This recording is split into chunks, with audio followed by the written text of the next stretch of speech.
Hi viewers, welcome to our channel. ప్రస్తుతం మనతో పాటు సీనియర్ జర్నలిస్ట్ దాము బాలా సార్ వారితో మాట్లాడదాం. నమస్కారం సార్. నమస్తే.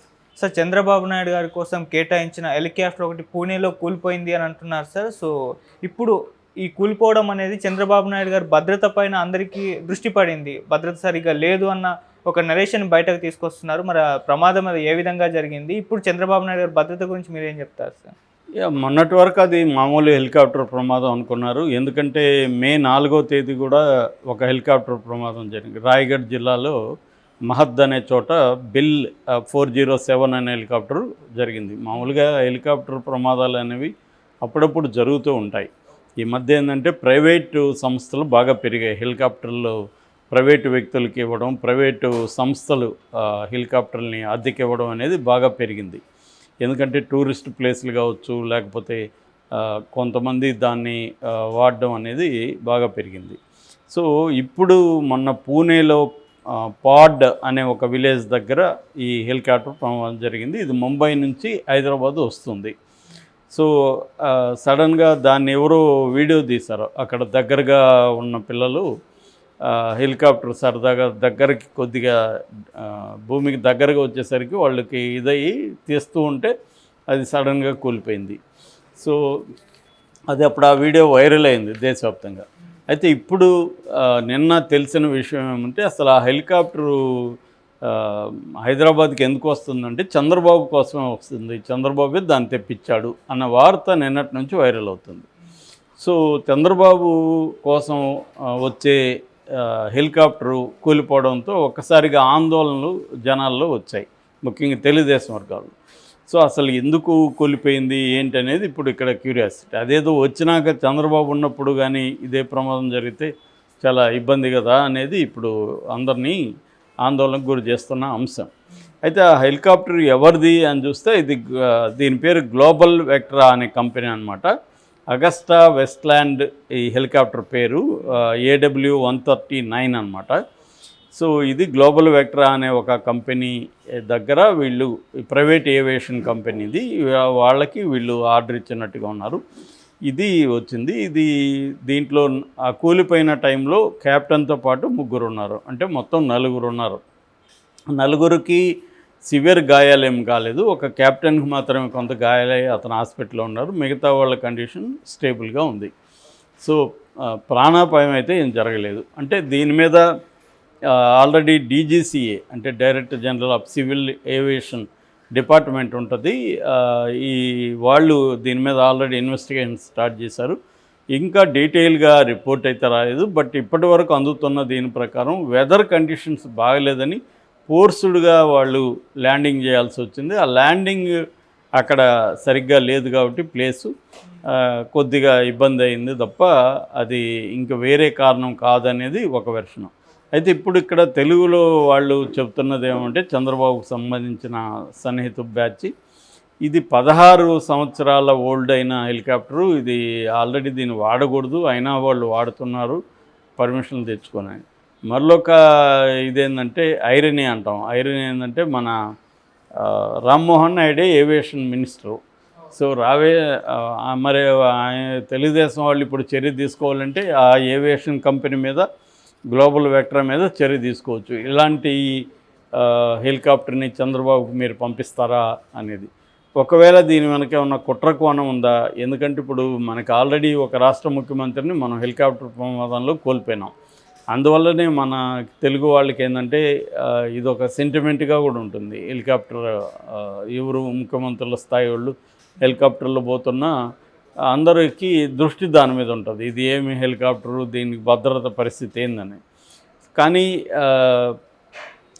వీళ్ళు గ్లోబల్ వెక్ట్రా వాళ్ళు ఏం చెప్తున్నారంటే ఈ హెలికాప్టరు వెళ్తున్నప్పుడు పైలట్ కానీ క్రూ కానీ దీన్ని తరోగా చెక్ చేశారు, ఎటువంటి ప్రాబ్లము లేదు, కాకపోతే సడన్గా వెదర్ చేంజ్ అవ్వడం వల్ల వచ్చిన ప్రాబ్లం ఇది. సో అనే అంటున్నారు.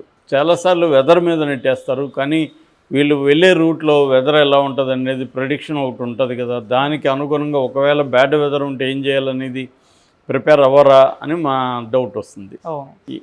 సో ఏదేమైనా ఇప్పుడు చంద్రబాబు మరి దీన్ని ఊరికే వదిలేస్తాడా? ఎందుకంటే ఏవియేషన్ తన పార్టీ నాయకుడే మంత్రిగా ఉన్నాడు కాబట్టి దీని మీద తరువుగా ఎంక్వైరీ చేయిస్తారా అంటే డీజీసీఏ అయితే చేస్తుంది.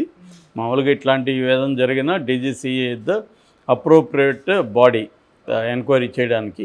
సో చేసిన తర్వాత మరి వాళ్ళ మీద ఏమైనా చర్య తీసుకుంటారని చూడాలి. అంటే ఏవియేషన్ కంపెనీ ఇది వాళ్ళ నెగ్లిజెన్సేనా లేకపోతే ఏమైనా కుట్ర కోణం ఉందా, ఇవన్నీ కూడా బయటికి రావాల్సి ఉంటుంది. లేదు వీళ్ళు చెప్పినట్టు నిజంగానే వెదర్ కండిషన్ వల్లనే ఫోర్స్డ్ ల్యాండింగ్ వల్లనే ఇది జరిగిందా అనేది చూడాలి. ఎందుకంటే వరల్డ్ వైడ్గా కూడా హెలికాప్టర్ ప్రమాదాలు అనేవి బాగానే పెరుగుతున్నాయి. ఎప్పుడైతే ప్రైవేట్ వాళ్ళకి ఇచ్చారో ప్రైవేట్ వాళ్ళు ఏం చేస్తారు, వాళ్ళకి కక్కుర్తి ఖచ్చితంగా ఉంటుంది. వాళ్ళు గవర్నమెంట్ ఏజెన్సీల దగ్గర మ్యానిపులేట్ చేసుకొని లైసెన్సుల్ని కంటిన్యూ చేసుకొని సరిగ్గా లేని ఇది కూడా నడుపుతూ ఉంటారు. వాటిని ఏవో రిపేర్లు చేసి నడుపుతుంటారు కక్కుర్తికి వెళ్ళి.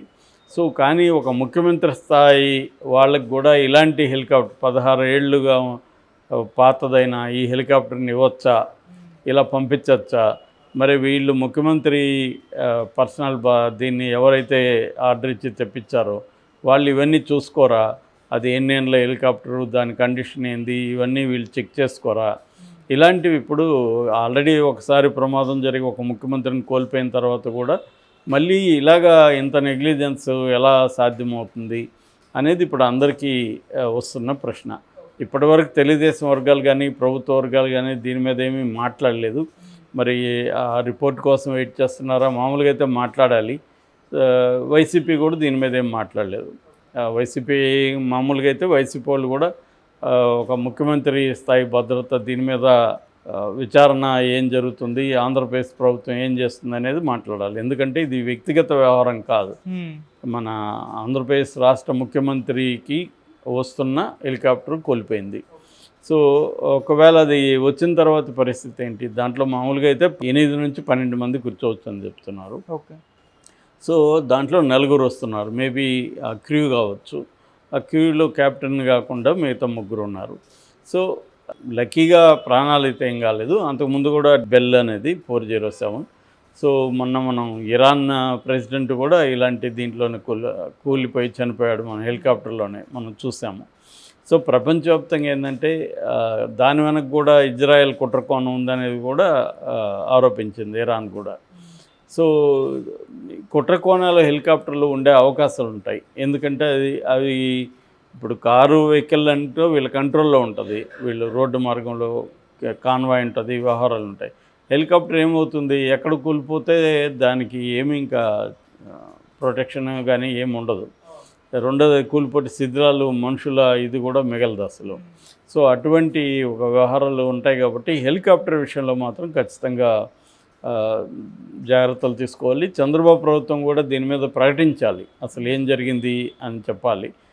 ఎందుకంటే నిజంగానే అసలు వీళ్ళకో చంద్రబాబు కోసం వస్తుందా లేదా అనేది కూడా వీళ్ళు కన్ఫామ్ చేయలేదు. సో మా కోసం వచ్చే హెలికాప్టర్లు అయిందనేది దీని మీద చర్య తీసుకుంటాము అనేది కూడా ఏం లేదు. సో ఎందుకు ఇంత బాధ్యతారహితంగా జరుగుతాయి? ఒక ఇంపార్టెంట్ సీఎం స్థాయి వ్యక్తికి వచ్చే హెలికాప్టరు 16 ఏళ్ళుగా అంత ఓల్డ్ అయితే దాన్ని మరి అది ఎందుకు వీళ్ళు అట్లా దాన్ని అలౌ చేశారనేది ఇప్పుడు పెద్ద ప్రశ్న.